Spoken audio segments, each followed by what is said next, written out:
উন্নয়নের যে কথাটা বলা হচ্ছে বারবার মমতা বন্দ্যোপাধ্যায় বলছেন বিপুল উন্নয়ন করেছেন, পাহাড় হাসছে। এটা কি আপনি বলছেন নির্বাচনে জেতার শুধু গিমিক? না, নির্বাচনে জেতার এখন কথা হলো উনি কি কি কথা বলছে, হ্যাঁ সেগুলো তো ওনার ভাবে বলছে, কিন্তু বাস্তব যেটা দেখতেছে লোক, এই কথাগুলো লোকে মানে কোনো গুরুত্ব দিচ্ছে না, কারণ জানছে এটা শুধু একটা ভাওতাবাজি বলে ভাবছে মানুষ।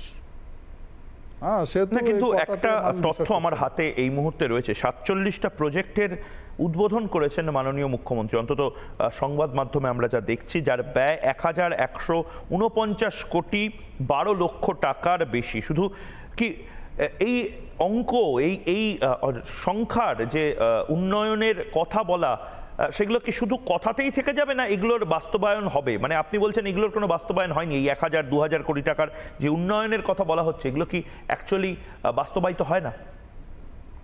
কোথায় হয়নি সেটাই বলুন। বাস্তবায়িত হয়, আমরা তো দেখলাম সেন্ট্রাল গভর্নমেন্টের রিপোর্ট যেটা আছে, সেন্ট্রাল গভর্নমেন্ট যেটা টাকা হয় না, সেটাই খরচ হয় না। হ্যাঁ, ও 20% খরচ করে, বাকি তো এমনি পড়ে থাকে, রিটার্ন যায়, খরচই করে না। তখন তো প্রজেক্ট থাকলে করতে পাবে, এটা করতে গেলে তো হিসাব দিতে হবে। এখন ওইটাই তো কথা, এখন ওরা কীভাবে কী করছে জানি না। আর মমতা সরকার যদি এখানে প্রজেক্ট করছে তো ভালো কথা, এখানে যদি নতুন কর্মসংস্থান দিচ্ছে তাহলে ভালো কথা, কিন্তু ভিজিবল তো হচ্ছে না, যা বলতে নন ভিজিবল। তা গতিকে মানুষ কি করে? তৃণমূল কংগ্রেস তো এটাও বলছে যে আপনারা কার্যত এক ঘরে হয়ে যাবেন, শূন্যে পৌঁছে যাবেন, কারণ তৃণমূল কংগ্রেসের সাথে রাজবংশী ভোটও রয়েছে। অভিষেক বন্দ্যোপাধ্যায় রাজবংশীদেরকে উদ্দেশ্য করে বারবার বলেছেন যে রাজবংশী ভাইয়েরা, রাজবংশী বোনেরা, তারা অভিষেক বন্দ্যোপাধ্যায়, তৃণমূল কংগ্রেস, মমতা বন্দ্যোপাধ্যায়ের সাথে আছে। আপনার কাছে কি আছে?